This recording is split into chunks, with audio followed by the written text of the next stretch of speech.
In today's video, I'm going to teach you Microsoft SharePoint overview of features. Think of this as your guided tour from first sign in to building a functional site your team can use right away. Start by going to Microsoft365.com and signing in with your work or school account. From the Microsoft 365 homepage, open the app launcher, the grid icon in the top left, and choose SharePoint.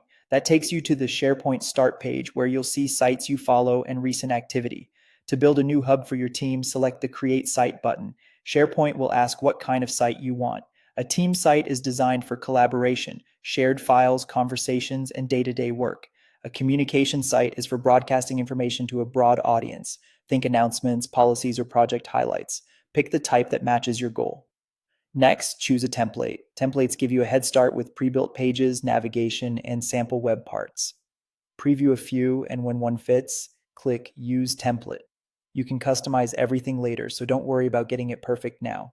Give your site a clear name and a short description that explains its purpose. Then set privacy. Private limits access to specific people you choose, ideal for internal project work. Public makes the site visible to anyone in your organization, which is great for reference content. Consistent naming like Project Apollo, Team, or HR policies helps people find what they need. Add colleagues by typing their names or email addresses, then finish the setup. You can always adjust permissions afterward from the site settings if roles or team members change. With the site created, organize files in document libraries, upload documents, create folders, and add columns such as status or owner to classify content. Switch views to group or filter files and rely on version history and check in, check out when you need change control. Sharing links let you collaborate without sending attachments around. Create pages to present information and news to highlight updates. Use web parts like text, images, videos, quick links, and the hero layout to make content scannable and engaging. News posts roll up on the homepage and can surface across Microsoft 365 so your audience never misses important updates. Finally, use lists to track data, issues, assets, or requests.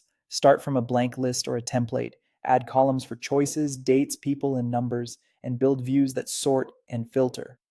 Rules and formatting can call attention to deadlines or priorities. And that's your SharePoint overview. Sign in, create, organize, publish, and track. Try it out and shape a site that works for your team.